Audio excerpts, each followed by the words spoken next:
Feast your eyes, Captain. All of them faithful hands before the mast. Every man worth his salt. And crazy to boot. So this is your able-bodied crew.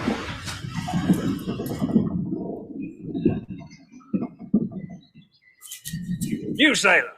Cotton, sir. Mr. Cotton, do you have the courage and fortitude to follow orders and stay true in the face of danger and almost certain death? Mr. Cotton, answer, man. Yeah, he's a mute, sir. Poor devil had his tongue cut out, so he trained the parrot to talk for him. No one's yet figured how. Mr. Cotton's parrot. Same question. Welcome back to another episode of Front Row Cinema, a movie podcast for movie lovers by movie lovers. I am your host, TJ Trimboli, and with me, as always, my co-host, I got the owner of a hot timeshare property on the Isla de Muerta. It's Mr. James O'Reilly. I was really looking to get into Tortuga, but those share salesmen are too good. Oh yeah, I could imagine. Tortuga is too hot a property. You got to start small, and you got to work your way in. Looks like a fun time, though. Oh yeah, it looks like a very fun time there. I could only imagine. Although, might have a lot of wrecks on that timeshare. You're gonna be doing a lot of upkeep on that place.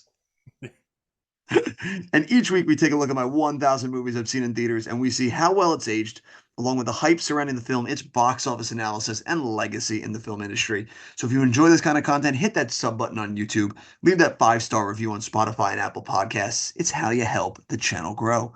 Jim, what are we watching tonight? We're watching Pirates of the Caribbean, The Curse of the Black Pearl. That's right, the 2003 action-adventure classic. Directed by Gore Verbinski, written by the absolute kings, Ted Elliott and Terry Rossio, and starring Johnny Depp, Orlando Bloom, Keira Knightley, and Jeffrey Rush. And Jim, as always, we bust out our lovely DVD cover here for us to dive in for our lovely logline. Now, there's no blurbs. I guess they just let the movie speak for itself. They don't need blurbs for The Curse of the Black Pearl. They just leave us with a mouthful of a log line. Absolutely. And it reads, the roguish yet charming Captain Jack Sparrow's idyllic pirate life capsizes after his nemesis, the wily Captain Barbossa, steals his ship, the Black Pearl, and later attacks the town of Port Royal, kidnapping the governor's beautiful daughter Elizabeth. In a gallant attempt to rescue her and recapture the Black Pearl, Elizabeth's childhood friend Will Turner joins forces with Jack. What Will doesn't know is that a cursed treasure has doomed Barbossa and his crew to live forever as the undead. Yeah, spectacular. Just yep. Right there. Hits the nail on the head. Great description of the movie. I don't know. Yeah. I don't know what to say about these most of the time. It's like every time I'm just like, yeah, that is what the movie's about. They got it. that is. Although I will say the first sentence was so goddamn long, and so there's so many commas in that like from the rogue, charming Jack Sparrow all the way until Will Turner joins forces with Jack. That's all just one sentence. Yeah, I mean, there was a lot of talking during the routine. Yeah, it was pretty long-winded. A lot of talking during the routine. And I mean, it makes sense because this is there's a lot going on in this movie. Yeah, well, it's also just interesting to think about these DVD like covers because I don't know, I'm trying to think of a movie like Pirates of the Caribbean today where I would know everything about it before I ever even considered like buying it. You know what I'm saying? I very hear true. so much of this stuff from other places, but it really was back then. Like people would like learn about a movie by reading the back of it. I guess did that really sway people? I would imagine because especially back then, you had a lot more of people going to stores and perusing movies and just trying to maybe find something that they hadn't seen before that they could buy to watch. Yeah, and there's really none like all that now is on streaming. And on streaming, it's like a one sentence log line.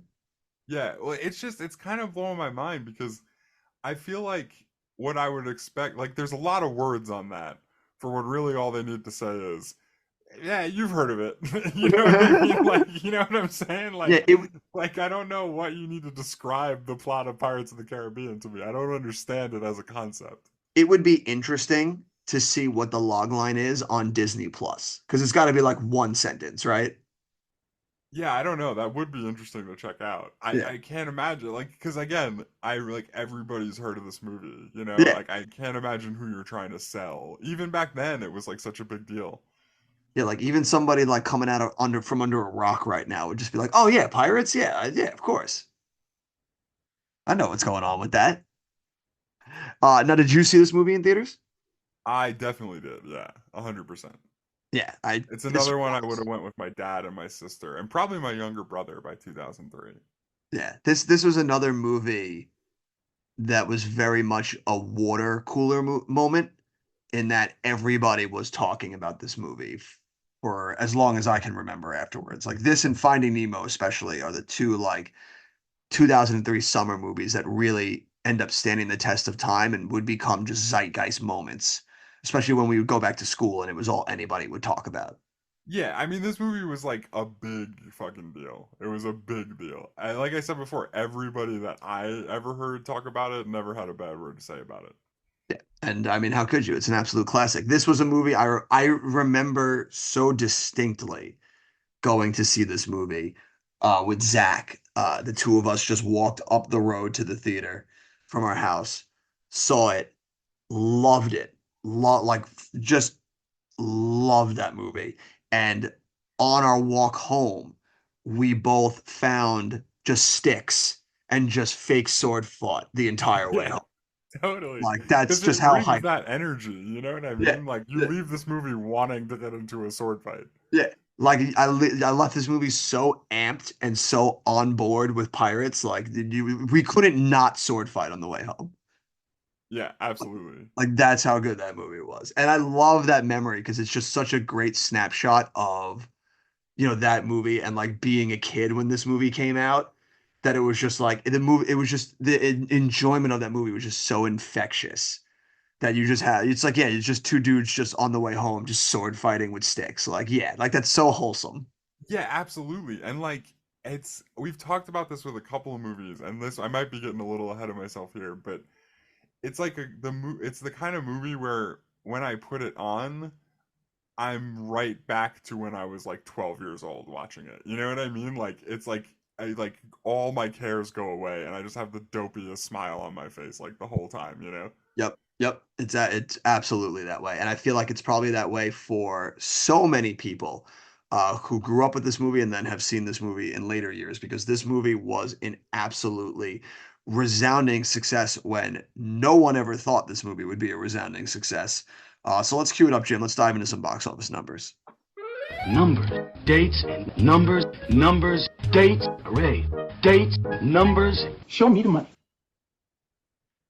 All right. So we're going to get to Pirates in a second, but I want to expand on something you just said. Nobody thought this movie was going to be a success, right?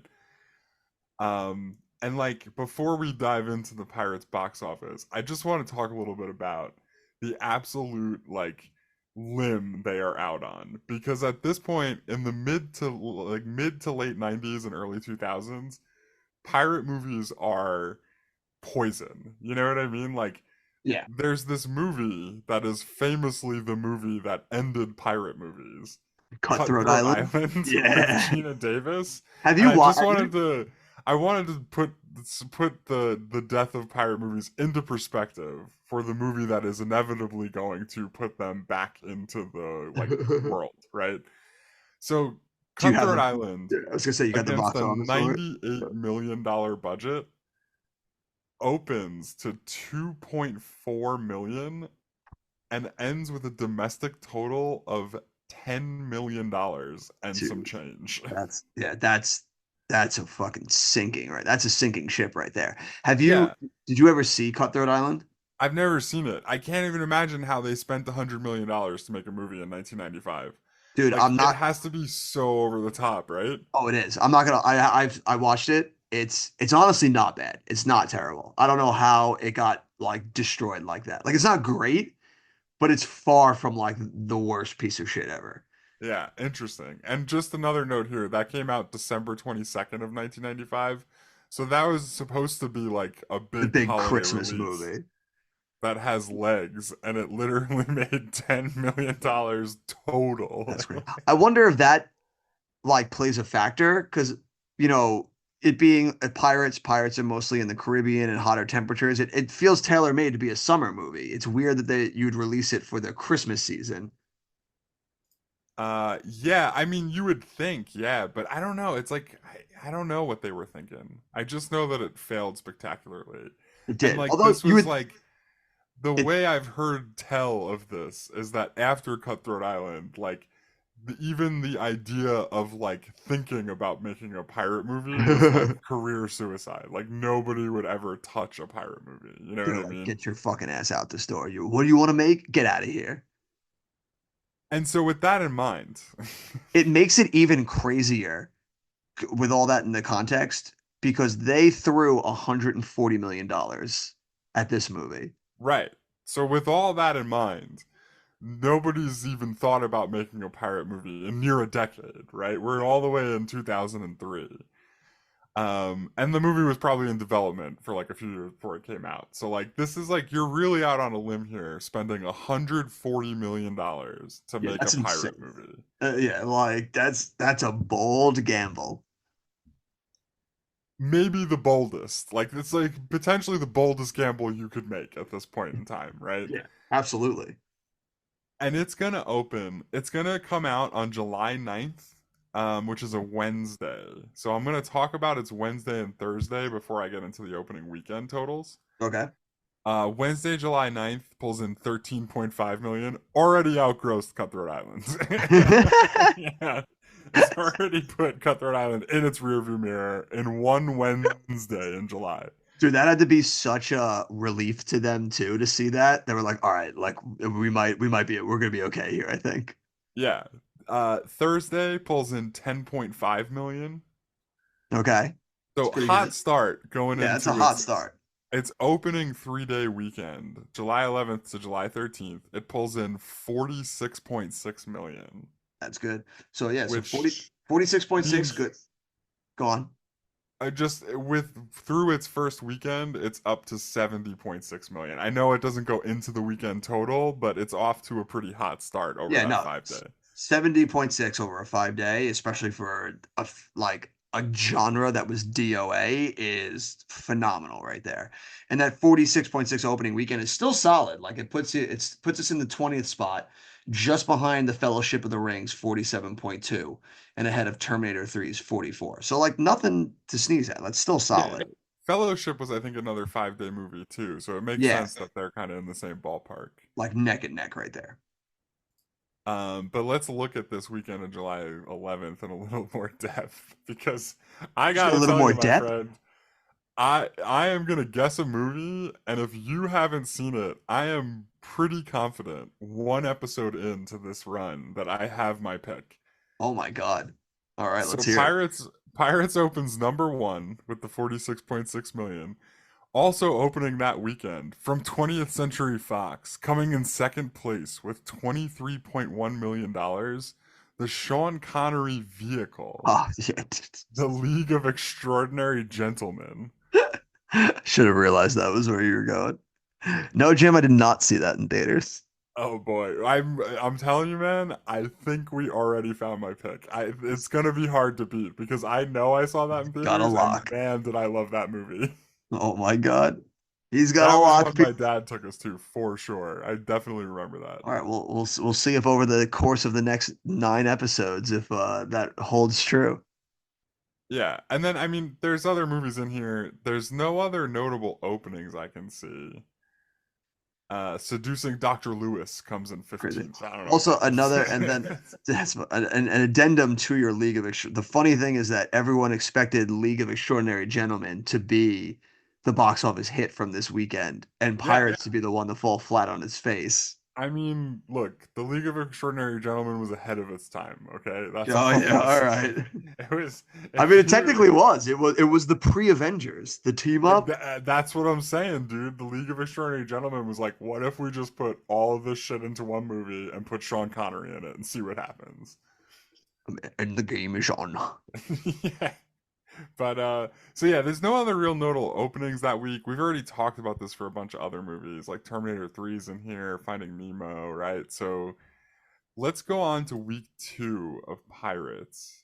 It is going to drop down to second place with Bastards. 34 million.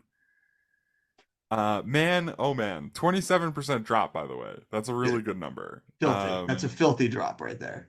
It's Love already that. up to 133 domestic by the end of this second weekend. League of Extraordinary Gentlemen is in third with 10.2. There's 2 pretty notable openings this week that I think are worth mentioning. In 5th place, Johnny English with 9.1. I am going to take a stab in the dark, and I am going to ask if Johnny English is our next episode. No, it is not, Jim. Okay. That's the movie with Mr. Bean with Rowan Yes. Atkinson, right? Yeah, with Rowan Where Atkinson. he's like a spy. Yeah. If you're gonna be making any guesses in the box office through our Pirates run right here, I would say that our next movie is actually a pretty big awards movie.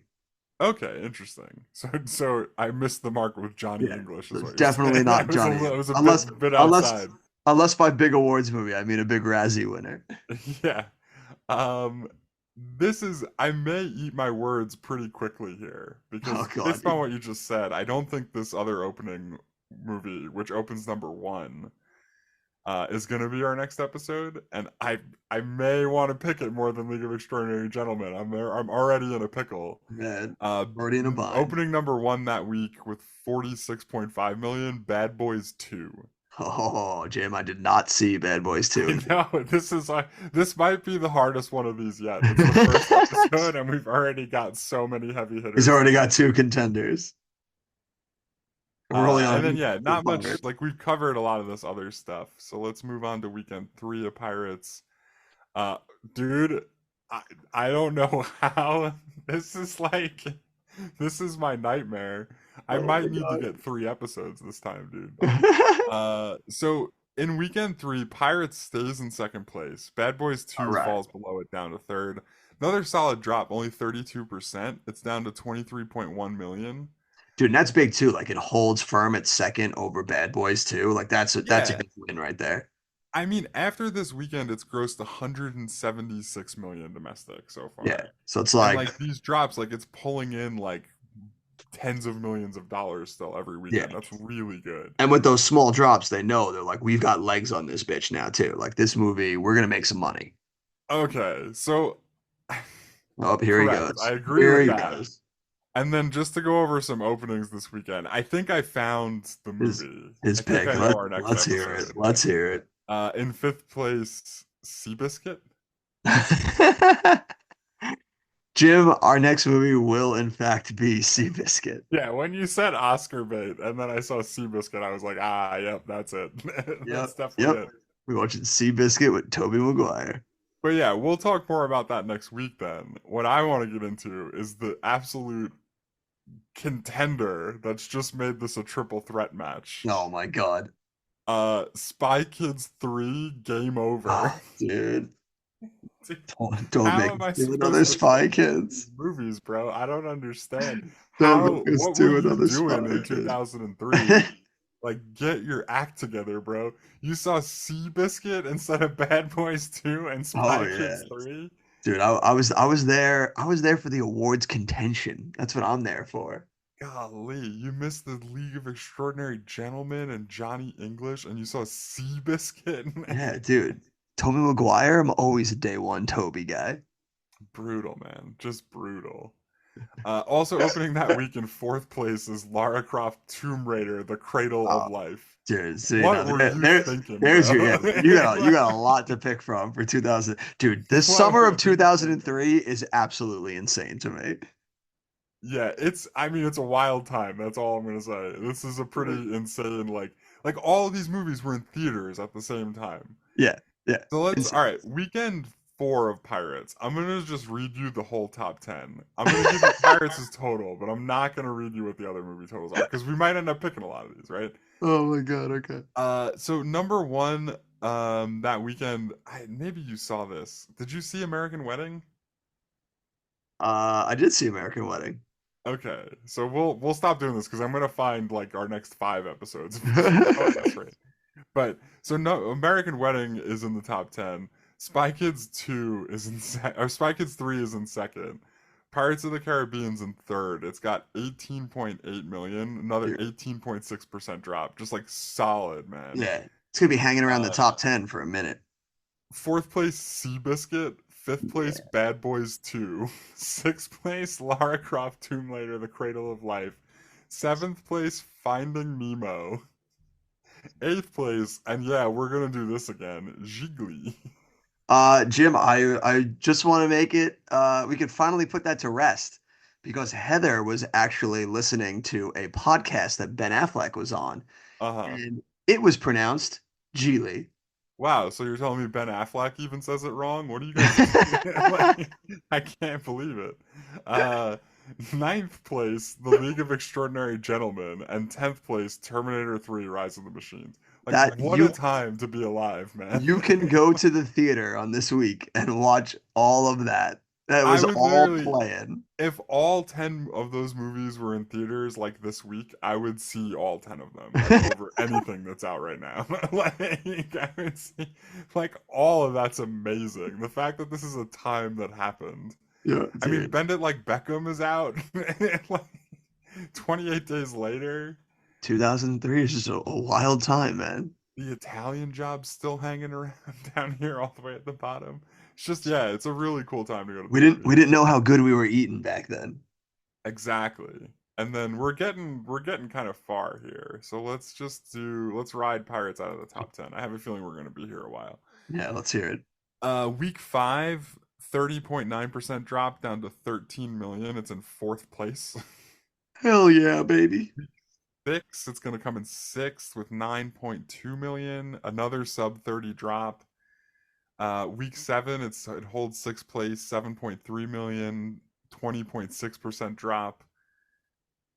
Week 8, it's back up into 5th. I mean, we're getting into like the dog days of August here, so 5th is a little bit less impressive, right? It pulls in like just a shade under 8 million. Yeah, keep It going. actually goes up 9.5% because this is Labor Day weekend. Yeah.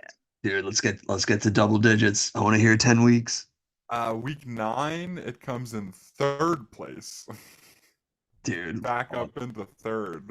Hell yeah. 5.3 million. This is a Week run. 10, it's in 5th place with 4.5 million. Week 9, week 11 is in 9th place with 3.5 million. And then finally, all the way in week 12, it is in 12th place with 2.4 million. Man, it really dropped after like it was going strong in week 9, and then within 2 weeks that was a hard drop. So 11 weeks, man, dude, Disney was eating good that summer. So 11 weeks is gonna tie with Star Wars Episode 1 and Finding Nemo for 11 weeks in the top 10.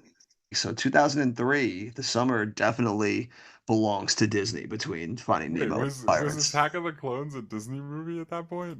No, but I'm saying Finding Nemo also came out for the summer of Oh 2003. yeah. Finding Nemo Yeah. and So that's the two Pirates. huge. They're pretty much the only two movies that do a really well above expectations for the summer of 2003, at least. So they were eating good. Yeah, I mean Pirates of the Caribbean saved pirate movies, dude. And here's some totals. I mean, I don't know if it saved Domestic. Pirates movies as much as just let Disney make Pirates movies because nobody else is making pirate movies. Yeah, that's fair. But so domestic, it finishes with 305.4 million, international 348.9 Beautiful. for a worldwide total of 654 million, 654.3 million, let's say. Dude, that's phenomenally good. So 654.3 million, good enough to put us in the number 9 spot. So breaks the top 10 for us on our list. The number 9 spot, just behind, well, not just behind, way behind Spider-Man's 825, but ahead of Star Wars Episode 2's 649. So that's a huge success right there. You went from a genre that was completely dead to this movie breaking into the top 10 of movies worldwide for what they have been at that point. Yeah, Like absolutely huge. This becomes the fourth highest grossing movie of 2003.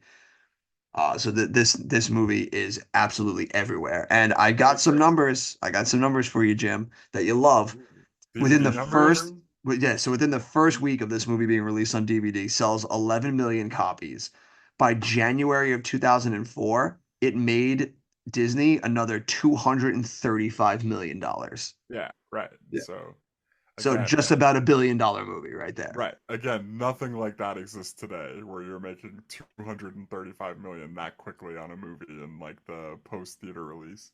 Yeah, it's absolutely insane. So what a huge comeback for the pirate genre for Disney to capitalize on. And I Yeah, wonder and I if mean, I wonder if it being based on a very popular ride helps it break that barrier. Like if this was just somebody decided to make a pirate movie again, has no connection to a ride that's been around for like 40 years. Do you think it still hits as well? yeah, I think so because I think that there's like some buzz about it because it's based on a theme park ride, but like the reason that in its fifth weekend it's still making like $25 million is because it's just a really good movie. You know what I mean? Like it's not because people like went to the Pirates of the Caribbean ride when they were a kid. You know what I mean? Like I so agree. I definitely think it's more the latter. You probably still had people that were the interest was drumming up before it came out because of it being based on that ride. But a movie doesn't get to almost 700 million worldwide because it was based on a ride that people go on a yeah, and I family mean like vacation. it does like it nails the aesthetic of that ride really well, and like it does have like a couple of cool nods, like when the guys are like doing the keys for the dog. You know what I mean? Yeah, Um, but yeah, I don't know. I just like I can't imagine that like when I see this movie, I forget that it even is a ride. You know what I mean? Like, same, and same. This I'm does. not really like a Disney guy like you, so like it's easier for me to forget. I think, you know. Yeah, no, no. I'm in Um, the same boat. I also kind of just forget that any of that exists because they do such a good job of creating its own unique flavor compared to what the rides even are. Like you said, there's a few nods, but for the most part, this feels like a complete unique experience compared to what the rides give you. yeah, and I mean, it just like the world building is so cool. So like, I just feel like they would have got me there even without the me knowing about it before. You know. Yeah, and everybody would agree with you, Jim. The critics, 80% throwing down on Pirates, and the audience right around there with them. The audience a little bit higher at 86. Ooh, 86 is really high. Yeah, 86. Yeah, really high for a movie. That's a hard fresh right there. 8.1 from IMDb, definitely one of the higher IMDb ratings we've seen. And then it managed to jump over the hump, Jim. We're getting an A cinema score here. Ooh, it broke the A minus curse. Yep, it broke the curse. And now we've got a few user reviews that we could Boy, jump it's into my favorite here, part. and we could figure out, do we have a real life human being or do we have a troll in our hands? This movie feels like it'd be really good for trolls too, but it's also like you said, you read them from back when the movie came out, right? It's not like newer ones. These are from right after these movies have come out within a few weeks. And especially for IMDb, it was a little bit tougher because this is a very well-respected movie, so there was not that many one-star ratings. Yeah, So, God, I can't even imagine the ones that are there. Go ahead. so this person writes, the movie, while it has an engaging start, quickly falls apart. The discovery of immortal ghost pirates whose appearance changes with moonlight is just too ridiculous. No, that's his It review. literally just says no at the Yeah, end. and just finish it with no. Like Which is like that's at that point, it's like, do you just not like movies, man? Like what do you mean it's too like it's the movie? Like really? Like that's the make it or break it thing? yeah, it was the ghost pirates that did it. It wasn't Uh, anything that happened before Yeah. that. He's like, dude, ghost pirates? No. No, absolutely not. Everyone Yeah, knows those aren't I don't get real. it. It's like a fantasy movie. Like it's like a fantasy action adventure. Like what is the problem with ghost pirates in that? Yeah. And so for this next one, we were questioning, is this movie successful because of it being based on a ride? Oh no. And General Disarray writes on in 2003 All right, I'm gonna stop you right there because I would almost guarantee that somebody with the handle General Disarray is a is troll. absolutely I a would troll. almost Absolutely. guarantee. Yeah, absolutely. He writes, the only reason this movie made a lot of money is because it was a ride at Disneyland.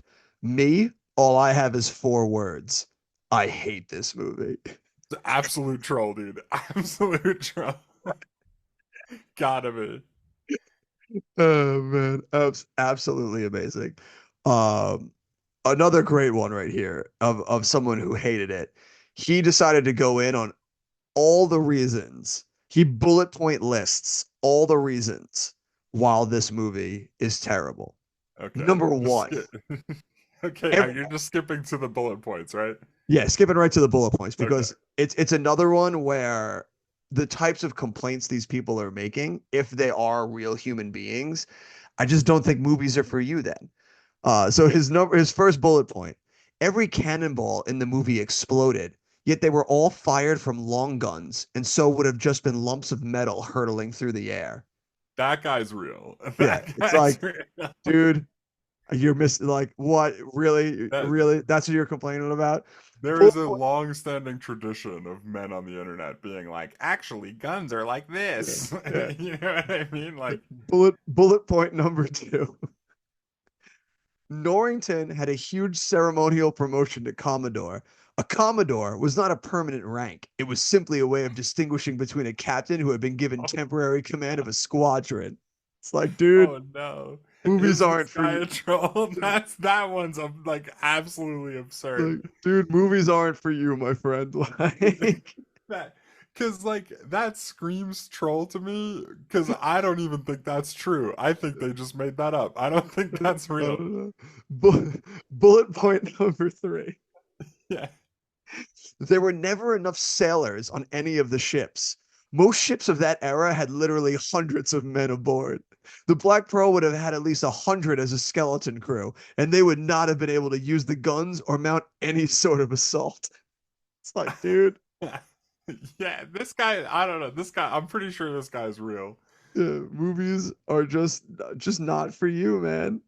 Just, He's either real and is like way too into like military history, or he's a troll and none of this stuff is actually facts. You know I what I mean? I Like think it's he one of might. those two Yeah, things. I think it's a dude who might be way into history and is just like he's one of the because there are those people out there are like the worst people at movies where it's just like if it's got to be absolutely on point with how it would actually happen in real Yeah, I life hate or it. it's I hate it historically so much. inaccurate. It's such a stupid Yeah, thing to believe. you know who does that a lot that I can't stand? Neil deGrasse Tyson takes the fun Oh, out of sure. everything. Yeah. Like he was talking about Titanic to somebody in an interview, and he's like, "Yeah, he's like, it's inaccurate though because that's not what the stars would look like in the sky at that night." It's like, dude, shut the fuck up! Like, shut No, the fuck there's up! no way that he's a troll. Yeah, He's a troll. dude, but dude, That's not what. apparently from that interview, then James Cameron emailed him and was like, "Send me what the stars would look like then." And when he released the movie on 4K, changed the stars to look like that. So stupid. And it I was will like, say dude, though, it's like, both dude, of them really know how to drum up some attention. yeah, it's like, dude, fuck off, fuck all the way Because off. Neil deGrasse Tyson's definitely just trying to be the guy that like you look at and is like he's okay if you hate watch him. You know what I mean? Like Yeah, that's my opinion on it. And then like James Cameron's like, oh yeah, watch this. Like I'll pander to that market too. Look, I changed the stars so they're accurate now. yeah. It's just like, shut the Those are fuck like up. those are both like perfect clickbait headlines too. Those guys Yeah, are they're really masters of their craft. yeah. I could already see the YouTube headline like, "You'll never guess what happened to these stars." Yeah. Physicist blast blockbuster movie. Of it, and then now we'll take a look at a couple 10 out of 10 people and see what they had to think about this. And there was an interesting running theme in the 10 out of 10s that it was definitely a choice for these people to go for, and I'll see if you Okay. could pick up on them. So our first one. There is action, adventure, romance, and a host of small characters sure to keep you entertained. There is a little ghost story thrown in. I don't know if it was little, but okay.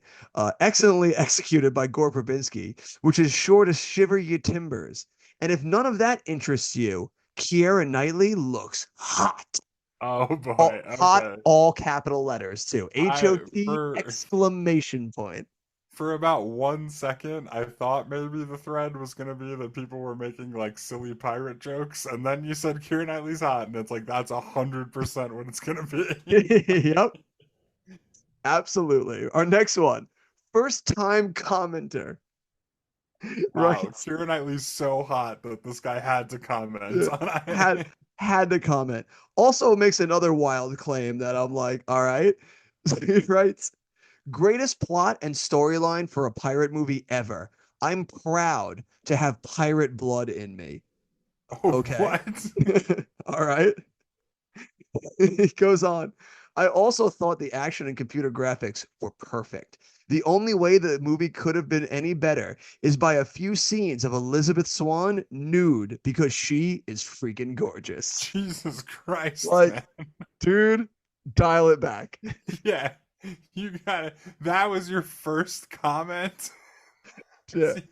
You might want to like read a few more before you dive back in, because man, you were coming on strong. But dude, it's all right. He's got pirate blood in him. Like, of course. Yeah, I mean, all right, yeah, fair. That is what a pirate would do. You're not wrong. I was like, that's a fucking wild. And then our last one here, which made me chuckle because it was so specific and I need to know what the other ones are. This guy writes for his 10 out of 10 reviews. All he wrote was one of the 48 best movies there are.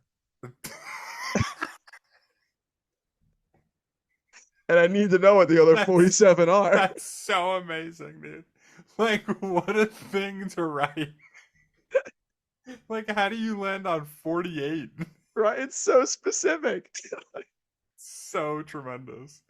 And like, I hate that I can't click on the people and see like what else they've written because I really want to know what the other 47 Yeah, like he movies just are. wrote that exact same comment on 47 other Other movies. movies. And that's his only reviews for IMDb. Oh man.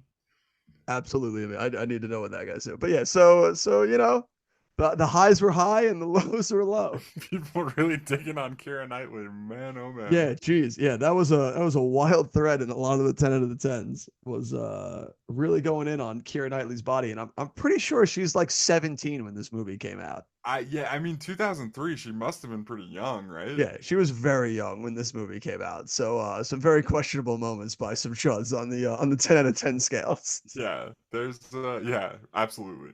Absolutely. But let's dive into the weeds here now, Jim. Let's see where we fall in line in regards to the rest of these people. What do you love and not love about Pirates of the Caribbean? Let's hear some I thoughts. mean, I would say it's like one of the 96 best movies ever made. Like, no, I don't know. It's just really good, man. So like, it reminds me a little bit of Gladiator in terms of structure, and I know that sounds ridiculous out of the gate, and it's potentially because they have the same music. I was gonna say, I was like, hey, same composer, a lot of re-themes. No, but like this is a long movie, right? It's like two It and a is. half hours or so, maybe a little bit less than that. Yeah, I think And it's like, right around on the DVD cover. We're clocking in at 139 minutes. yeah, right. So yeah, it's like almost that's almost 2.5 hours. Yeah. Yeah, yeah, And so like it has a really long like first act, which is absolutely action packed. There's so much shit going on, so much fun shit, and so many like twists of fate, and like Jack Sparrow's playing this person to play this person, and he's like swinging on ropes, and he's like, um, in that opening scene specifically when he's swinging on the rope, it's like why this is my favorite Pirates movie potentially, because like Jack Sparrow has that like kind of like he's very competent as a pirate. You know what I mean? It's like that thing that happens in the first like half hour or so where like he's the worst pirate I've ever seen, but actually is he like the best pirate I've ever seen? Like I'm not sure. Like he's like super competent and he does all these insane things as a pirate, but like even he kind of doesn't really know how they're going to work out, you know what I mean? Like he's not in control ever, you know? Yeah. It's like when he's swinging on that rope, it's like the perfect balance of that for me, where it's like, wow, how did he even come up with that idea? And then like it keeps going, and he's like, you can tell, like, oh man, he has no idea how this is gonna end, you know? Yeah. He just Um, commits and hopes for the best. yeah, so there's all that going on. He's got the big sword fight with Orlando Bloom, like in the first like 15 minutes of this movie. You know what I mean? Like, Yeah, it's and so a it's phenomenal sword fight jam-packed too. with action and character development, and like it absolutely in the first like I don't know like 20 to 30 minutes sets the stage for everything that happens later, and it's creating so many layers as it goes, you know what I mean? It's like laying all these things that are going to pay off later, and all these like complex relationships that are going to pay off later, and it sets them up so perfectly, and then just like lines them up to knock them down for the rest of the movie. So I don't know, like just in terms of like structure, I think it's really incredible. Yeah, no, I agree that one of the biggest strong points of this movie is just the incredible writing. And it doesn't surprise me at all because, Ted Elliott and Terry Rossio are two of the greatest writers to ever, grace the silver screen. They are far and away like one of my favorite writers. And every bit of just their wit and fun and energy to create really unique and dynamic set pieces Yep. all come together in this movie. We talk about I talk about it ad nauseum on how important and how much I love character introductions. Yeah. And Jack Sparrow has one of the best character introductions ever. You just see this tiny dinghy slowly sinking as it's coming into the harbor. And who's at the top of the mast is just Jack Sparrow. And he's lined it up perfectly to just step right onto the harbor as the thing fully sinks. Yeah, It's and it sinks, by the way, just in time for him to not have to pay any like dock fees on Yeah. it. He's what do we say to 5 shillings and we forget the name? Welcome to Port Royal, Mr. Smith. Yeah, yeah. Yeah, But no, like so yeah, he's the introduction's great. Yeah, and like you're right, it perfectly encapsulates what he's about to do for the next like 10 to 15 minutes. yeah, which is absolutely command the screen. Yeah, yeah, he's Like so good, man. yeah, and He's so it's good. so great because he's this shot of adrenaline too in the same sense because we meet, first he's not like he's very even though they would kind of lose the rudder so to speak in the sense that they really just push Jack Sparrow to the forefront of these like later movies where they kind of like make him the main character when Yeah, he's best utilized as a supporting character right, because our introduction to this movie is not him, it's Will and Elizabeth, right. and You get they're like that a brief much setup more of them. yeah, and they're much more like a classic Errol Flynn type of archetype Which, that we're seeing here, by especially the way, yeah. if you're gonna bring up that opening with Will and Elizabeth, this movie, looking back on it, it is so creepy that Commandant or whatever is Oh, Norrington. Commodore, yeah, Yeah, Norrington is such a creep, dude. yeah, Like so much older than her, bro. Like, what do you like? so much older. So much older. She's like Like, 8 years old in the you're a beginning. grown man when she's a child in the opening scene. Right. She's like 8 years old, and he's the captain of a boat. Yeah.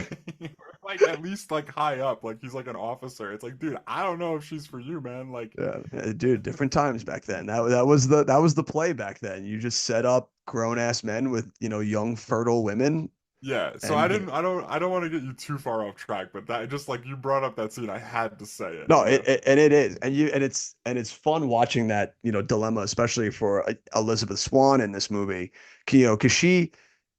Jack Sparrow's really our static character in this movie. He doesn't really go through any changes throughout this movie. For who he is in the beginning is who he's going to be at the end. But he's a great character, much like so many other static characters, where he is changing the people around him. And none more so than Will Turner and Elizabeth Swann are just irrevocably changed by the end of this movie, just through their interactions with Jack Sparrow. Oh yeah, I And I mean think like that's such a fun dynamic that they play with throughout this movie. Right. He brings both of them. He makes both of them better people by the end of it, Yeah, and because they're better people, they're now able to be together. You know what I mean? yeah, like they're He finally able to definitely get their accomplishes moment. that by the end of the movie. But Yeah. Well, he like gives what's great about it is that he gives Will the confidence to accept who he is and go after what he wants in life. right, And he right, also instills in Elizabeth the ability to go against the status quo and also go for what you want in life, which is breaking away from this structured life that they expect of you. And I love that, especially for her, because one of the things I don't see enough of when everyone talks about strong and greatly written female characters, no one ever mentions Elizabeth Swann. yeah, And, you know, obviously this will come up in later Pirates movies that we talk about, but she really starts in this movie her journey to becoming the goddamn Pirate King. yeah. Well, right, and I mean, it's like very like blatant. Like she starts as like everybody expects her to be a damsel, and everybody expects her to be like high society and like like hoity-toity, and like her dad's the governor. You know what I mean? Yeah. Um, and like you can tell that she doesn't like want anything to do with any of that from the beginning of the movie, but she has like no way to like break herself out of it. You know what I mean? Yep. Like even when the pirates go to kidnap her, she doesn't understand why they're coming to her house. And the lady's like, "Dude, you're like the governor's daughter. Like what don't you get about this?" You know what I mean? Like Yeah. that's why they're here. Um so like yeah, like it's like really and then by the end like she's totally rejected it. And then same thing for William, by the way. Like he he toes the line. Like that's who he is in the beginning. Like he doesn't really think about who people are. He's just like pirate bad. You know what I mean? Like Yeah. and he does all this work and like never gets any credit for it. And he's just like he's like in society. And if you're gonna make a movie about pirates that's fun, like everybody needs to be bucking society. You know what I mean? Like Yeah. that's like literally the only fun thing about pirates who are like murderous thieves is that they're just like, yeah, but society's not so cool. Like I break the mold. I'm off the grid, you know? Like so Yeah. it's just like yeah, it works perfectly that they're the two main characters of this movie. Yeah, it's great. And I love, Will's got that great line too when he's talking, when he has that towing the line, when he meets Jack Sparrow, and he's like, I practice 4 hours a day so that when I come across a pirate, I can kill it. Yeah. And by the way, that's part of what this movie's about too for him is like he's like a shut-in, you know what I mean? Like he Yeah. practices 4 hours a day. Like when he actually gets out into the world and meets people, his ideas become way less ignorant. You know what I mean? It's like he's like, yeah, well, actually I don't care if he's a pirate. Like I know that guy and he's a really good dude. So like I don't want you to hang him, all right? Like Yeah. so it's cool that like that's like the journey is just so perfect for him. So perfect for him. Yeah. And they do, like you said, it's just such a fantastic act one. Like it just sets itself up so perfectly for when that other shoe drops and all of a sudden, you get the other scene stealer of this movie, which is Jeffrey Rush as Captain Barbosa, Oh yeah, who he's tremendous. might be the funnest. Like I remember as a kid, like much like everybody else, Jack Sparrow was the guy. Like it was like, dude, he commands every scene he's in. But as I've gotten older and I, appreciate these movies more and more and watch them, Captain Barbosa, Jeffrey Rush, leagues away the biggest scene chewer in this movie. He's so good in this movie, and he He's knows tremendous. exactly how to play every goddamn scene that he's in. He's so good. He's amazing, and like it speaks to something you said earlier too, where people underestimate how strong of a character Elizabeth Swann is. Like part of the reason able to be so strong in this movie is because Jeffrey Rush is like her antagonist for the first like 50 minutes of it. You know what I mean? Like the scenes with those two like arguing and fighting back and forth, and like she parlays her way to the ship, and then the dinner that they have, and she Yeah, dude, stabs him. Like it's all so great. that dinner Um, scene is so good, yeah, so good. they're both like just absolutely crushing it. Yeah, And so yeah, it's like yeah, I can't say enough about this movie, man. I could talk about it for days. It's yeah, so and good. I love too that the way that they build up to the reveal that they're cursed pirates and that they're technically immortal ghosts. Yeah, well, we know before that. Yeah, well, you get kind of hints. I mean, obviously, we know one from seeing the trailer and everything, but you get hints of it throughout the movie. you know, No, I mean like well, when they're when he chokes out Jack Sparrow, right, you see his hand like fully yeah, turn into a skeleton in the yeah. moonlight. It's But like like but you know there's something going on. yeah, but when you get that full reveal, like to as the coda to that dinner scene, like the way that dinner scene just escalates to the point now where then she gets thrown out into the crux of like where she's really gonna understand what she's a part of now, and she just gets thrown around in the ghost ship is Yeah. it's Which, by the so good. way, that part specifically when she's like like she runs out of like the dining room and Yeah. like they're all skeletons doing all the work, that felt so Disney to me. Oh Like yeah. when she drops down and they're like pushing her up on the sheet, like they're like tossing her in the air. It feels like almost like, and I mean it is animated, right? Because like the skeletons are like animated. Yeah, But hard it CGI. feels like an old school like animated Disney scene, which is Yeah. so cool to me. Like, And it and it plays fits so perfectly in this movie. and it's punctuated by probably one of the best lines in movies is like, you best stop believing in ghost stories, Miss Turner. You're in one. Yeah, which again, Jeffrey Rush, just chef's kiss. He's Yeah, so good. just kills it. And then he just like houses the bottle of wine. Like you just see it coming through his skeleton. Yeah. It's such a cool Yeah, visual. the visuals in this movie are just so good. Like it's freaking amazing. Um, yeah, I love so much about this movie. Yeah, It's and one of then those movies that's just like it's just so expertly done, and the fact that it breezes through its runtime yeah, is it's never boring. yeah, It's never boring, and it's never boring because all the stuff we're talking about, like there's always one of these spectacular things on screen. Like either it's Jack Sparrow, like changing by the second from the dumbest to the smartest guy in the room back to the dumbest guy in the room. You know what I mean? Like yeah, either that's happening and that's interesting to watch, or like him and Will are butting heads and that's interesting to watch, or Jeffrey Rush is just being Jeffrey Rush and he's amazing to watch. Like there's so many different things happening and they're all great that like it just flies by and like I'm never bored over the two yeah, and a half hours, which again, man, I wish I could say that about more movies today. yeah. Like And also another thing I wish I could say about more movies today, and especially even looking at Disney today, is the usage of practical effects for this yeah, movie. That yeah. they built these ships and filmed in the Caribbean on the water is just a testament to just wonderful filmmaking. These movies look beautiful. And even Yeah, still they to this day, legitimately do. this movie looks a million times better than any piece of 200 million plus dollar garbage that they're churning out.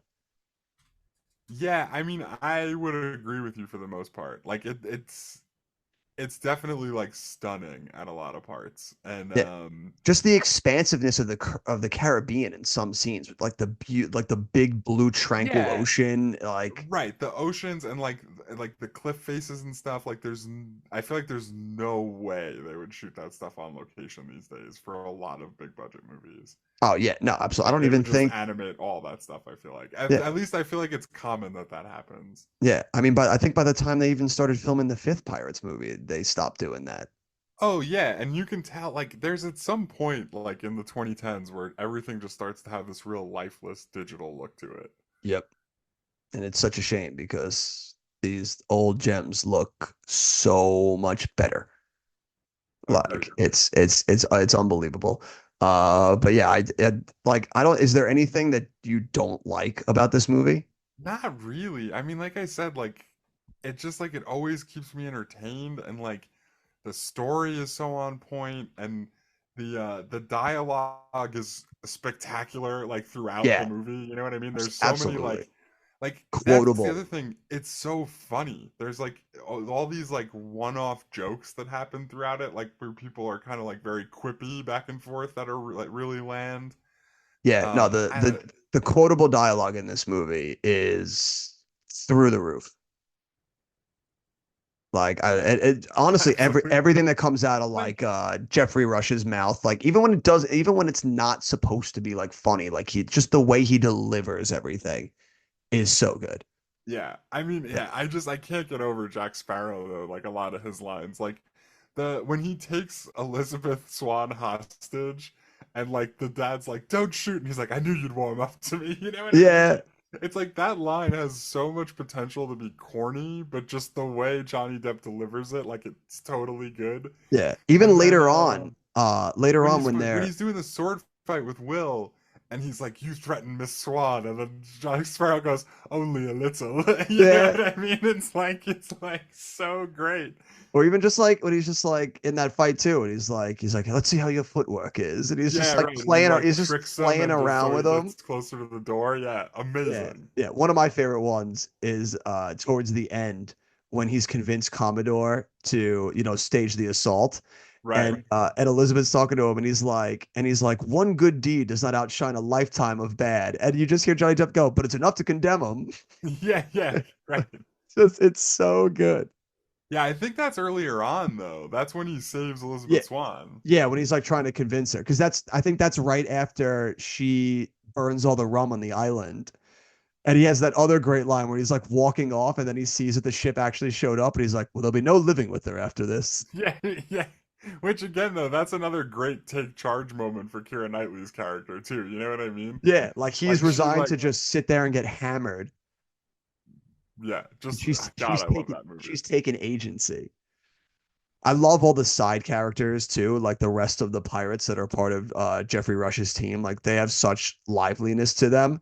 Like I love when they first think that they lifted the curse and they just had like their eyes shut for a minute, and then like the one dude's like, he's like they're like looking around, they're like, did it work? And he Yeah, just they shoots the shoot the one guy. guy. Yeah, and he's like, you're not dead. He's like, no, he shot me.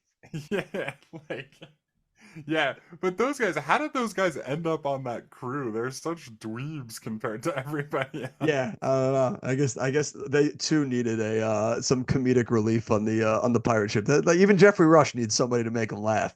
Yeah, the pirate walk scene looks really cool. Like when he's like, "Take a walk, boys," Yeah, you know, and they're like gents. underneath the water, like plodding like Yeah, to the ropes and everything. So and good. I love that too when Johnny Depp is making the fake plea to Barbosa where he's like, you go out there and do all that, like you get that and I'll take the pearl and I'll fly under your command. And then he's just like he deals with it, and Johnny Depp's like he's like, boys to the boats, and then he stops himself and he's like, my apologies. Yeah, yeah, And then Jeffrey Rush is like, gents, take a walk. yeah. Barbosa's It's just so very well cool. done. I also love like there's so many cool moments like Keira Knightley even early when she's like dangling the thing off the boat and they're trying to play it cool like what do we care about that thing for, and she like fake drops it. It's so great. Yeah. Just so many cool visual things throughout. This is a very visually just fantastic movie. And the final fight too in the cave where you have the moments where they're going in and out of the moonlight seeping through. Oh, So you get them like absolutely. going in and out of being ghosts is so great. And I just love when they have that moment where he's like, so what are we gonna do, Jack? We just be two immortal ghosts fighting for eternity. Yeah, or you could surrender. Yeah, it's like It's it's so good. tremendous. Yeah. Yeah, yeah, I love it. And I love that ending scene too, just where he finally takes the shot and he's like, you've been carrying around that pistol for how long and you waste it now? And then he sees the thing and I like Jeffrey Rush is so good because just in that moment when you see him like realize that he's about to die now and he's finally got feeling back and he's just like, I feel cold.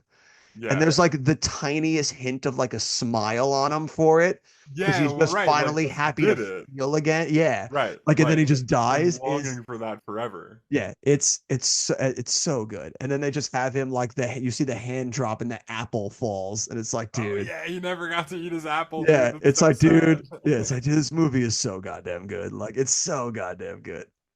Yeah, I love it. So like you asked me earlier like if I had anything I don't like about it, and my answer is not really. Like Yeah, yeah, and I think I also would say not really. There's not a thing, there's not a moment wasted in this movie. And it's another one too that it absolutely evokes that feeling. You talked about it earlier, where as soon as it starts, you're immediately transported back to being that young kid watching this again. And it has that feeling where like just some movies start and from the opening scene you just know you're in for the goods, and that not only are you going to get the goods but they're going to over deliver on the goods. Like you're yeah, going to get you're going to get that 5-star meal plus dessert.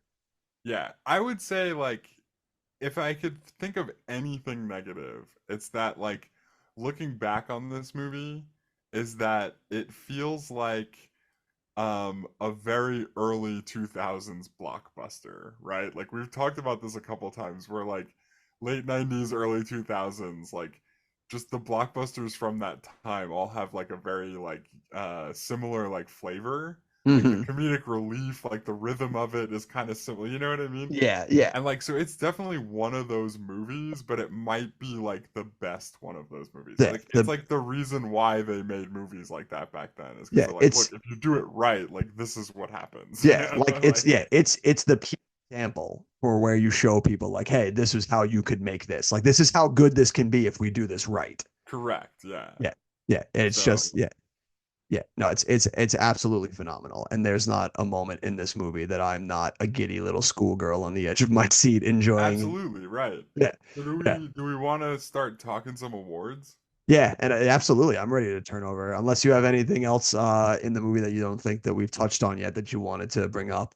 No, I mean, if I didn't bring it up by now, I'm not too upset by if we miss it. All right, yeah, then um, I'm ready, and I'm sure this thing got some good awards. So yeah, actually, no, I do have. I mean, you kind of just slightly touched on it a little bit, but if there's one last thing I could talk about that's yeah. fantastic about this movie is its soundtrack. Oh yeah, the music is Yeah. spectacular, man. Yeah, Yeah, like it's we really briefly like that's a good point. yeah, you We briefly definitely need touched to on bring that its up. similarities to the Gladiator soundtrack, and it does. There's certain moments where you can hear it, but this movie specifically, its soundtrack is it, and it's also goes hand in hand in showing just how important music is to making a movie because the swashbuckling adventure of the music adds so much to the flavor of this movie. Absolutely, yeah. It really is like every time I need to be hyped up, like, and every time I need to be like kind of on the edge of my seat for what's happening on screen, the music gets me there. You know what I mean? Like the music like absolutely puts me in the right frame of mind for where I need to be. So Yeah, yeah, yeah, I don't know. That's a really good point. The soundtrack is like absolutely stellar. yeah. The soundtrack is just it's just filthy good. It's yeah, and yeah. So I would be remiss if I didn't touch upon how good the soundtrack is and how much it adds to this movie. Absolutely. But, there's great soundtracks and then there's the Teen Choice Awards. Yeah, So, if this movie didn't get all the love at the Teen Choice Awards, then I'm done with these teens. so it got 5 nominations and 4 wins. All right, all right, all right. I can. All right, all right. I So can dig on that. we talked about the one that it didn't win last week with Eva Mendes, Keira Knightley for King Arthur, and Pirates of the Caribbean loses to Eva Mendes, who was in like a whole bunch of movies. Or no, Yeah, lost to Lindsay lost Lohan. I'm sorry. Lindsay Lohan. Yeah. Right. So that's the only thing that doesn't get a win here. Okay. Um, it's just- I the Teen Choice Awards are just amazing, dude. So the 2004 winner for Choice Movie Fight slash Action Sequence is Orlando Bloom and Johnny Depp. I'm assuming it's the one in like the blacksmiths where they're like Yeah, it's gotta be. rolling on the thing and they're like jumping over all kinds of stuff. Yeah. God, that fight scene's so. It's tremendous. It's Yeah. tremendous. And actually, You I do cheated. want to bring up one more Pirate. thing. Yeah, I do want to bring up one more thing. That Yeah. scene makes the absolutely absurd choice to just for some reason keep showing the donkey in frame, like Oh throughout, yeah. like the whole thing. Like the donkey's like the star of that whole Well, thing. the donkey gets that great beat where they start fighting with the fire poker, and the donkey just sees it and immediately starts going to work already because he doesn't want to get stuck on the ass with it. Yeah. It's But so they it's like they carry it on though, like even as it's ending and like the people are coming in to arrest Jack Sparrow, like the donkey's like silhouette is in frame yeah, like it's so still many going. times. It's so good. But right, so it wins the 2014 Choice Award for that fight sequence. Hell yeah. It's gonna be the 2004 winner for Choice Movie Chemistry, between Keira Knightley and Orlando Bloom. It's going to be the 2004 winner for the Choice Movie Lip Lock. Keira Knightley Oh. and Orlando Bloom. And then this is one of our old favorite returning categories. 2004 winner for the Choice Movie Liar, Johnny Depp. Choice movie liar. Just like it's the Teen Choice Awards don't ever change. It's so sea turtles, mate. Uh, MTV Movie Awards, it's also going to do really good. It's a nominee for the best movie. Johnny Depp wins for best male performance. It doesn't win best movie? Fucking MTV. No, it doesn't win Oh, best movie. to give it to Lord of the Rings? Let's see, at the MTV Movie Awards. It probably gives it to Return of the King. Man, why wouldn't they put best movie at the top? Fucking animals. What are they doing? So yeah, backwards. Lord of the Rings wins best movie. Correct. Yeah, that sounds about right. Okay. All right. All right. Yeah, sure. And it's nominated for Best On-Screen Team, Johnny Depp and Orlando Bloom. Best Comedic Performance, Johnny Depp. Best Villain, Jeffrey Rush. Yeah, there we go. There we go. Now it doesn't win Best Villain? Bastards. No, Bastards. I mean, we can look really quick who beats it for Best Villain. Let's see. Those sons of bitches. Like, nobody was better than Jeffrey Rush. If they give it to, like, fucking Gollum again for, like, Return of the King or, like, Sauron. Lucy Liu won Best Villain for Kill Bill Volume 1. All right. That's not bad. All right. That's not bad. That's not good. That's not bad. That's not bad. That's not bad. At least it wasn't Kiefer Sutherland from Phone Booth. You know what I'm saying? Was he nominated? Oh my god. And then we can get to like some actual like really prestigious awards. Yeah, it got nominated it got nominated for good stuff too. Yeah. So it gets nominated for a bunch of BAFTAs, which are like I think the British version of the Oscars, maybe. Yeah, the British boys. It only wins Best Makeup and Hair for the BAFTAs, but Johnny Depp's nominated. The costumes are nominated, the sound, and the effects. Man, I'm shocked that it wouldn't get a costume because the costumes are usually period pieces and like stuff that does like corsets and stuff like that. Usually big contenders. Yeah. But so let's get to the real meat and potatoes here. It's nominated for 5 Academy Awards. Let's go, baby. Dude, like what a return to form for the pirate genre. Yeah. It loses Best Makeup to Return of the King. Which I mean, this is the year like Return of the King wins like everything. Oscar yeah. in the world. Like it's like all right. It's not nominated for original score, which I find interesting. Which is that's ridiculous. What was nominated? Can you see? Yeah, I'm looking. Because that's Big Fish. Okay. Elfman, Cold Mountain, Finding Nemo, and House of Sand and Fog, and then Lord of the Rings wins. Dude, fuck off! Like not even a nomination. I think that's crazy. That's criminal. That's absolutely criminal. It's like one of the most iconic like movie scores like of all time. That's a huge snub right there. That's crazy. And we talked about Best Makeup, right? Yes. It's nominated for sound mixing and sound editing. Oh yeah. It loses sound mixing to Lord of the Rings and loses sound editing to Master and Commander, or The Far Side of the World. I will never understand how the same movie doesn't win for both of those. I don't know. I don't understand that like a mix is different than like actually like editing something, but I can't for the life of me figure out how they know how well somebody edited the sound on something. I don't know. Yeah, because after it's like the criteria you're using to judge that. I don't understand it. I'll never understand it.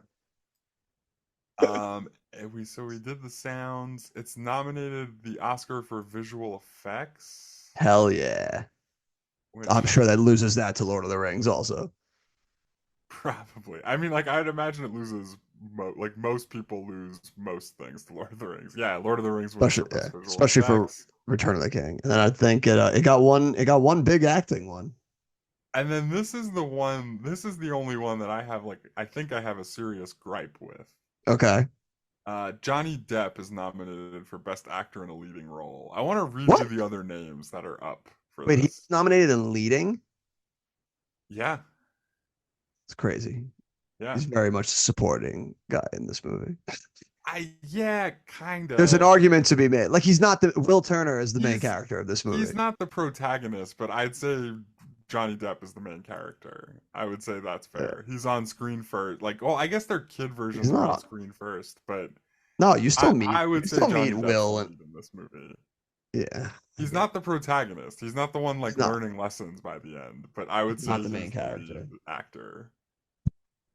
But so I want to read you though the rest of this category, and I want to Okay. see what you think about some of these names versus Johnny Depp as Jack Sparrow. Okay. Jude Law is nominated for Cold Mountain.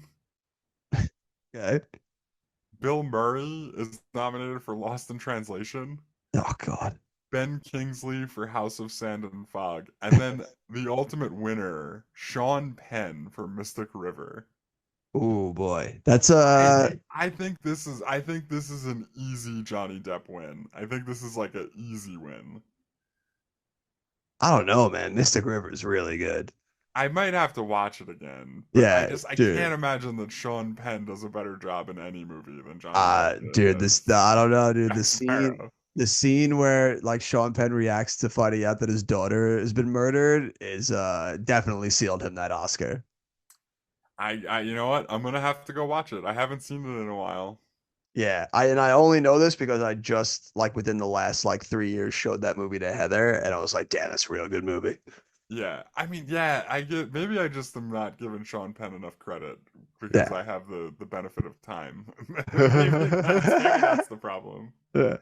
But I mean, not a bad like a group of nominees like Cold Mountain, criminally Not underrated. bad. I haven't seen Cold Mountain in a while either. Oh, Maybe I need to dude, go so back good. and rewatch them. So But I good. just feel like Johnny Depp deserved like I don't know. Yeah, I Jack definitely. Sparrow's like again, like we were talking about the Oh score yeah, no, yeah, being, yeah. like, You totally go on. iconic. Like Yeah. Jack Sparrow's the most memorable performance out of all of this stuff, you know. And I mean, he's also like iconic characters of the 21st century. So Right. Another and, thing. brings it to life with his performance. Like, you know what I'm saying? Like, I Yeah. don't know. yeah, no. I agree with you. I could see the argument for it. I certainly would have voted for Johnny Depp too. Yeah.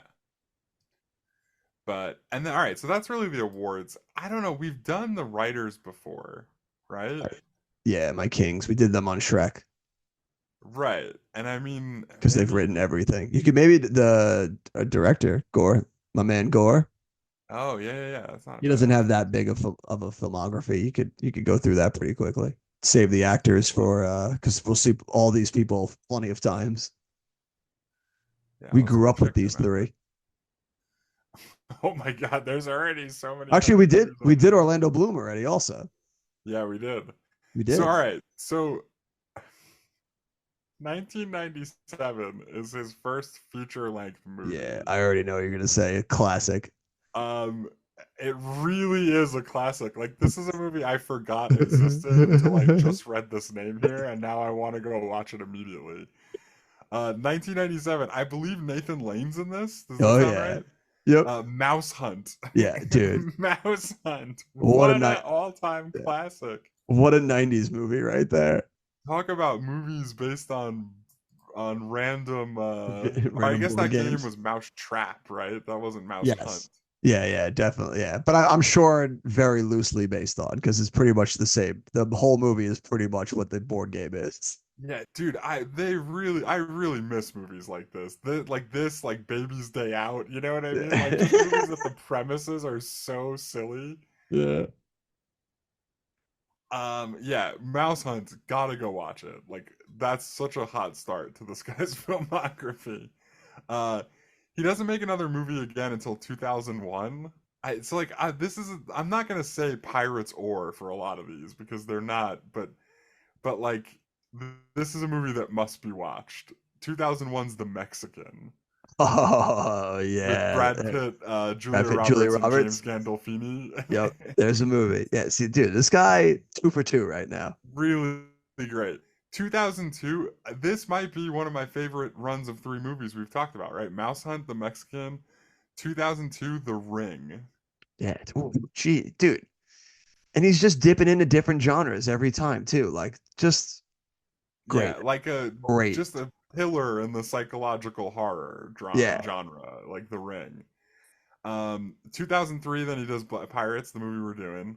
Classic. 2005. Here we I'm go. skipping over a music video here. But in 2005, he does the Nicolas Cage movie, The Weatherman. Ooh, all right. There's a movie. I have never seen. I know I must have seen this, but I couldn't tell you what it's about. It's not. It's not great. It's about a weatherman. Is it better than The Family Man? Oh, Remember they're The basically Family the same. Man? They're basically the same movie.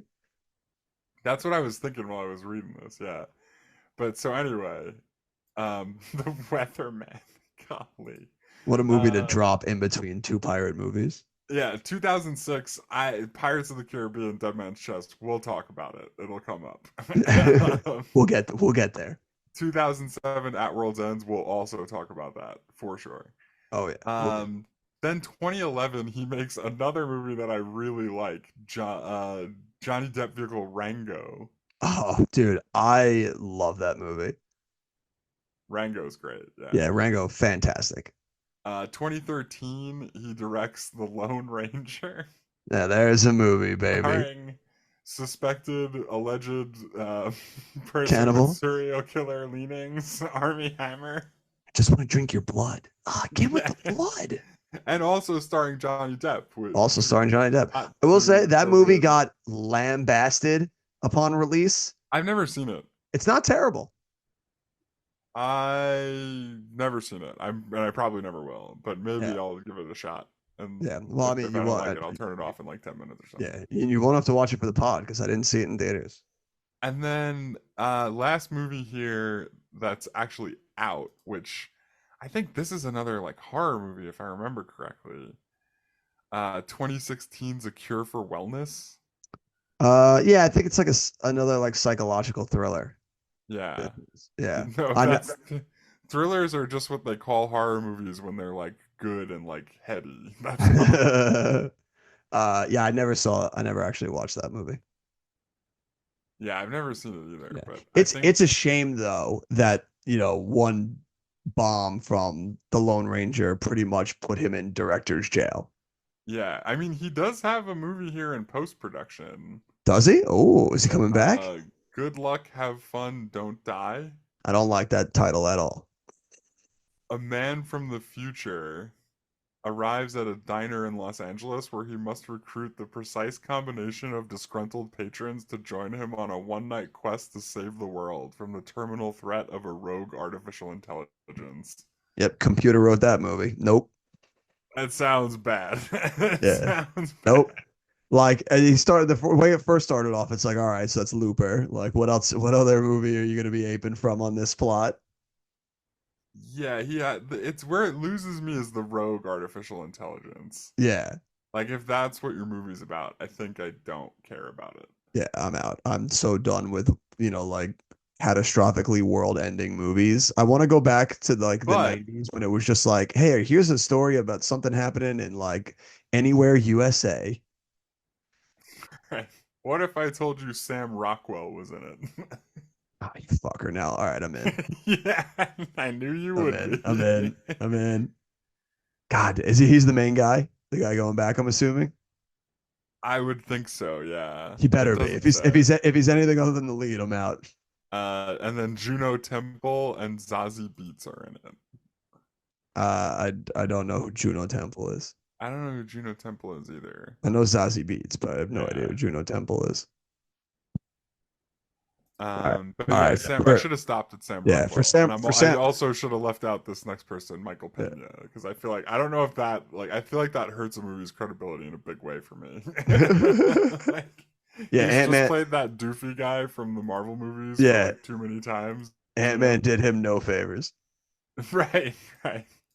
All right, I'll give it a chance for Sam Rockwell and for Gore, but Yeah, and That's it. that'll be our deep dive. We spent a lot of time Yeah. in awards, so yeah, it's crazy. It's he made them so much money off of Pirates, yeah. and then like Lone Ranger, they're like, "Fuck you, you're in director's jail." Like no, you're the reason the Lone Ranger failed, not him. I mean, You it threw like does seem $400 odd million to- at that movie.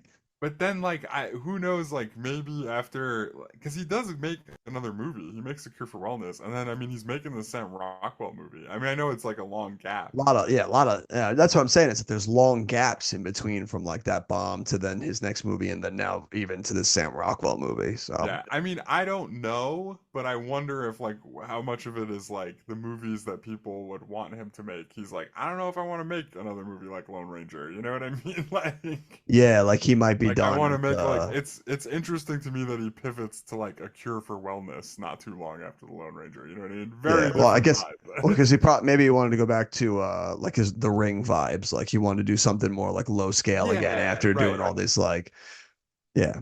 And I wonder if Possible. that's part of the problem. It's if he's like going around pitching A Cure for Wellness, people are like, I don't know, man. Like you just like Lone Ranger just bombed, and now you're pitching this like weird like movie. I don't know, man. Yeah. Maybe he was like the people need a break from old gore. But yeah, I don't know. This is good filmography though. Anyway, Yeah, no, good film. I did from start at the '90s all the way up until Lone Ranger. He's firing on all cylinders. So an absolute just stellar director right there. All right. Well, first I need to know what did Raj have to say on the subject. Raj, of course, a huge fan of this movie. Praises Depp and Rush. Said it can be said that Depp's performance is original in its every atom. There has never been a pirate, or for that matter, a human being like this in any other movie. His behavior shows a lifetime of rehearsal. Ooh, high praise for Johnny Depp on that. yeah, yeah. Huge fan of that movie. It really Uh, is because, dude, it's like every mannerism he does. It feels so lived perfect for in. what the guy would be. You know? Yeah, yeah, no, he's completely locked in that character, and it's incredible to watch. So right, I turn it over to you, Jim. I'm ready. I'm very eager to hear what you're gonna give this bad boy. So let's hear it. So Final thoughts and ratings. this is like a movie I kind of care about what I give it, right? And I feel like Yeah. I've kind of boxed myself into a corner because there's like a couple movies that maybe deserve fives that I didn't give them to. And now if I do give this one a five, and you invariably also give it a five, then it's like ahead of certain things, you know what I mean? I don't know if it should be ahead of, I'm not sure. So I'm gonna be a little, you know what? Fuck it. I'm giving it a five. Yeah, I was gonna say you can't hold past Jim to task for this because you knew you messed up your Gladiator. I know Gladiator's the one that you're keeping in your mind on this. That's exactly the one I was thinking of. I Yeah, know, I know. it probably did deserve a five, but it's like I can't not give Pirates a five. It's like it's too good. Yeah, it's quintessential. There's not a moment wasted in this movie. This is the movie. This is exactly the type of movie that you can show to somebody if they ever ask you why do you like movies so much. This Yeah, this is why I love this. This is why I love movies. Like unless sitting. they have like a encyclopedic knowledge of like 1800s naval ranks, then Yeah, then yeah. they Then might get it's upset. yeah. Like if you can look past the cannonballs and the Commodore promotions, and the skeleton crew on the ships, like you got a humdinger of a movie here. But yeah, like this movie is why I go to the movies. It's why I'm obsessed with movies. It's why I love movies. Like it just takes you on a ride on like anything that you can get anywhere else. Like this, it's a perfect movie. I love this movie. I'm right there with you. It's getting a fucking five. It's joining the other 10 perfect 10 movies. It's just gotta happen. So it's and we don't do battles on our tens. All our tens sit Yeah, together. it's not worth it. It's It's not worth. also Yeah. like How do you fight in the weeds on that? you It's you know me. The other part of this I think about is like if there's a Pirates movie later that I think beats it, is it possible they're both fives? You know what I mean? Like it's yeah. like one movie I think is much better than this one, like significantly better. Yeah. And so like I just like I don't know. That's the only thing that gives me pause, but I'm doing it fives. But no, but I think that can still be a case because I mean we've given both Lord of the Rings movies so far a perfect 10, and Yeah, but those we are both both like I guess I like Two Towers better, but I wouldn't say I don't even know which one I like better. That's like it's hard for me to say. I feel like I answer that question differently every time I answer it. So like it's like those movies are closer. Like I think that one of the later Pirates movies is like like head and shoulders above even this one. Yeah, no, I'm in that same camp as well, but I don't think that detracts from the absolute perfect adventure that this one also is. Yeah, it got a 10. It got a Yeah, 10. We gave there it we a go. 10. So we got a No 10. take backs. So there we go. And I'm still keeping my lead in the 5-star ratings compared to you. So I'm still 2 up on you on giving out 5-star ratings. Nice. But yeah, beautiful, totally deserved, absolute classic, well-deserved movie. And now we're not taking guesses for next week because Jim already guessed it in the box office. We're switching it up. We're going to hard, dramatic Oscar business. We're watching Seabiscuit, which is a movie I'm not going to lie, it's one that I've been waiting for us to get to in the pod because it's a movie that I only ever watched the one time in theaters. And I remember really enjoying it, but I never watched it again after theaters. And I've always wanted to go back and rewatch it. But then we started doing this pod, and I was like, I can't. I was like, I gotta wait. I can't. My first rewatch has to be when we do the pod. So I've just been waiting, and I don't know if that's gonna like ruin it for me or like help make it better. But I'm very excited to like finally actually get to do the rewatch that I've been waiting for, and see if this actually holds up to 13-year-old TJ back when I watched this the first time. Yeah, I saw this a couple times back when it came out, like for sure. Like not in theaters a couple times, but I've watched this like more than once. And just I haven't watched it in a while. And my guess is that it's either going to be not even close to holding up or it's going to be like the best sports movie I've ever seen. I don't think there's going to be any in between. It's going to be one of those two things. No, there's no middle ground. We're going to two Right. extremes. Right. I'm either going to be like, dude, how on earth was this so popular back in the day? Or I'm going to be like, oh my God, of course this was so popular. Oh man. And I can't wait until we get there.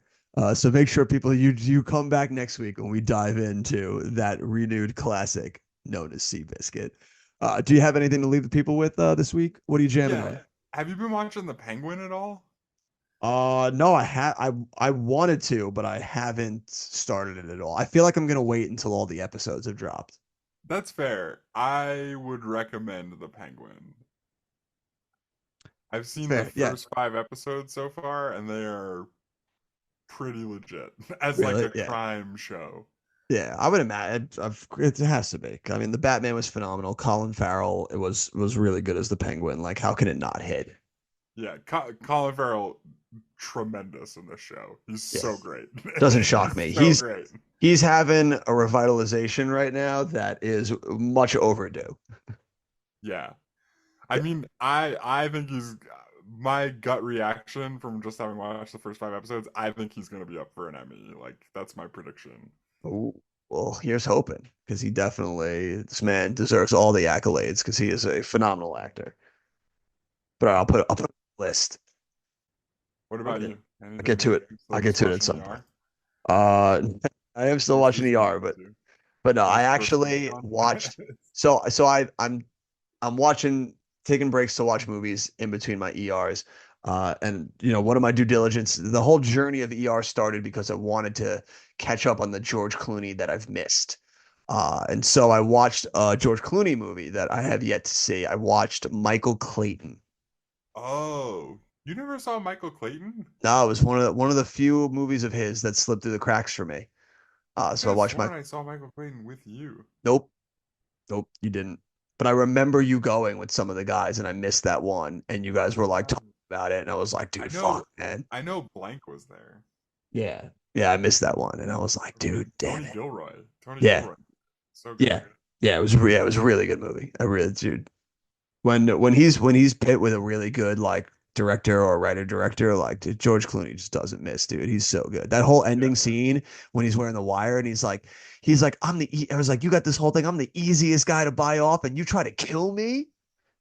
Yeah, that movie's great. It's like a really good drama.